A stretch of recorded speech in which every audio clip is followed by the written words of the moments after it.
Hello बंधुगण मु आपनकर video official God Danny D'Costa. यही कहानी टी डैनी की बड़ भाई रजे से वैम्पायर बनी सारी से दुई भाई वैम्पायर दुनिया रे तांको बहुत अजब थिला से मानक पाई किंतु बड़ भाई साइरस प्रथमतः बहुत अजीब थिला। से केतबले कौन करुला केही भी जान नथिले। आउ नतीजा सान भाई डैनी को तार मारिबार चक्रांत चलैथिला। मारिबार शेष सीमार थिला डैनी डिकोस्टा। किंतु ठीक सेती बेले ता घर आसी जाइथिबा आया नानी आसी जाइथिला। आउ से डैनी को देखि देइथिला ता भाई सरिस को मारिबार चेष्टा करथिला। किंतु साइरस नानी को मारिबा पई जाल बिछे सारी थिला। आउ नानी जमारू को जना नथिला नानी को जे से जानि नथिला कि साइरस ताको मारिबा बोली। हाँ अरे आज पुणी डेरी हो गला। माँ कहते कि तांको डैनी को मो घर को आनिबार थिला। पर किंतु कौन करियो से सरिस जे निज भाई को भी एमती करुला बोली मत जन नाला। कौन करी जे मन से खाइनी किसी सका घरे कौन कर घरे किसी सामान जाऊँगी। हाँ आम दुकान किसी जिनस नहीं घर को जी भाई टे शुणा। हाँ कह मत अटा चाउल देव तो पैसा आनीछु ना नहीं? पैसा तो नहीं मो पाखरे। पैसा नहीं माने जिनिस भी नहीं जा आउ कौटू नहीं जीवु। बाकी पैसा देनी आइला चली आसला पुणी जिनस ना किंतु केते बेले देलु जे से पुणी 7 मास पर कहीदेलु। किंतु पैसा देलु जे कौन सी काम लगे ना। से पैसा कौटू आनीछु मोर कौन अच्छी मत तो खाली पैसा दरकार। हाउ ठीक अच्छे। अरे हाँ भाई मत तो मु तो तुम तो पैसा सब दे देती।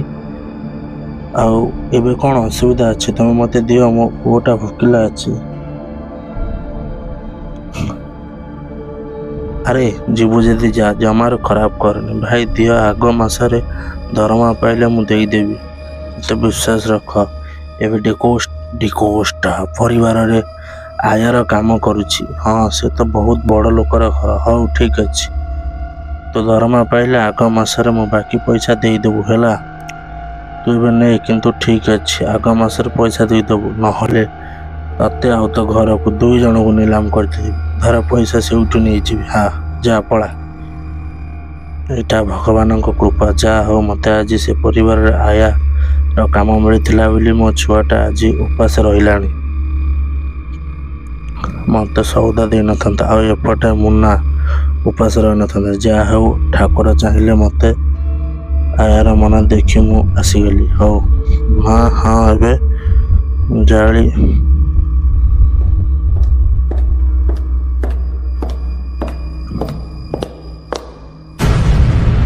मु जल्दी जाए खाइबा बनाई देवी। आम मुन्ना को खाइबा को भी दे देवी।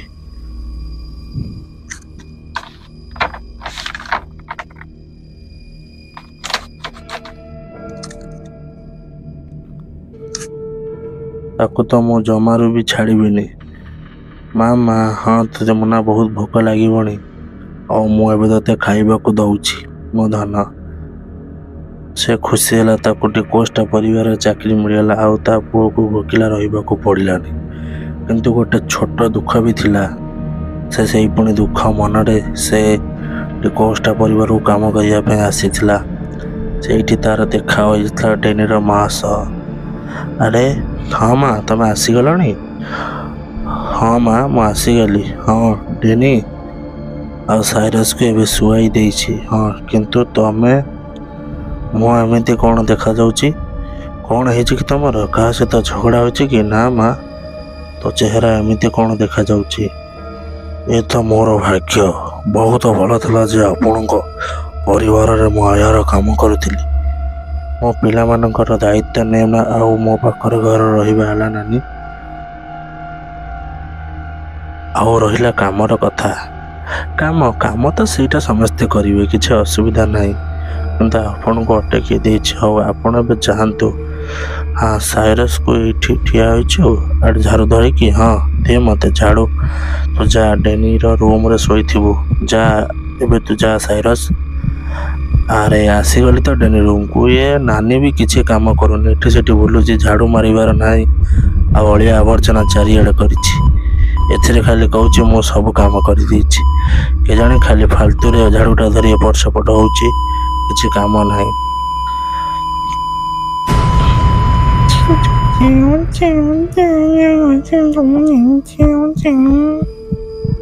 ଆରେ ମୂଷାମାନେ ତମେ ଶବ୍ଦ କରନି, ନହେଲେ ଡେନି ଉଠିଯିବ।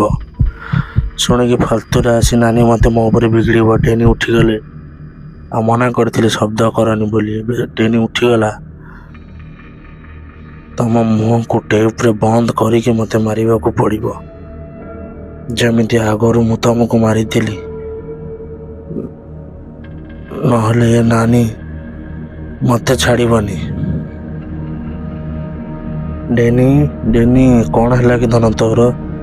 ସାଇରସ୍ ଡେନିର କ'ଣ ହେଲା କି? କିଛି ତ ନାହିଁ ନାନୀ, ସେ ତ ଏଇଠି ଶୋଇଛି, କେତେ ବଢ଼ିଆ ସେ।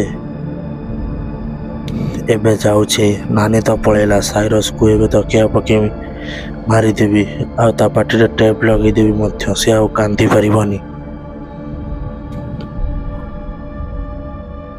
ଠିକ୍ ଏତିକି ବେଳେ ନାନୀ ଆସିଗଲା, କହିଲା ଆରେ ଡେନି ତୁ କ'ଣ କରୁଛୁ? ତୁ ସାଇରସ୍ ମୁହଁରେ ତକିଆ କ'ଣ ପାଇଁ ଦେଇଛୁ? ତୋର କ'ଣ ମୁଣ୍ଡ ଖରାପ ହେଇଗଲା ନା କ'ଣ? ସେ ତୋର ନିଜ ଭାଇ, ତୁ ତା ମୁହଁରେ ତାକୁ ତକିଆ ଦେଇକି ମାରିବାକୁ ଚାହୁଁଛୁ? ଆସ ତ ମା, ମୁଁ ତ ମା ଆଗରେ କହିଦେବି, ଆଉ ସେ ତତେ ବହୁତ ଗାଳି କରିବ। ଆରେ ସାଇରସ୍ ସାଇରସ୍ ଆସ ଏଠିକି। ତୁ କ'ଣ କରୁଥିଲୁ? ନା ମା, ମୁଁ ତ କିଛି କରିନି। ଆଉ କ'ଣ ସେ ନାନୀ ତୋ ନାଁରେ ମିଛରେ କହିଲା? ନା ମା, ସତରେ କହୁଛି, ମୁଁ କିଛି କରିନି, ମୁଁ ତ ବାସ୍ ଡେନିକି ଶୁଆଇ ଦେଉଥିଲି। ନା, ତୁ ଡେନିକି ତକିଆ ପକେଇ ମାରିବାକୁ ଚେଷ୍ଟା କରୁଥିଲୁ, ନାନୀ ସବୁ ଦେଖିଛି। ନାନୀ ମୋତେ କହିଲା ଏ କଥା। ଆରେ ନା ମା। ଭିଡ଼ିଓଟି ଭଲ ଲାଗିଲେ ଚ୍ୟାନେଲକୁ ଲାଇକ୍, ସେୟାର, ସବସ୍କ୍ରାଇବ୍ କରିବାକୁ ଜମାରୁ ଭୁଲିବେନି। ଆପଣଙ୍କ ଛୋଟିଆ ସବସ୍କ୍ରାଇବ୍ ଆମକୁ ବହୁତ ଆଗକୁ ନେଇଯିବ। ଜୟ ଜଗନ୍ନାଥ।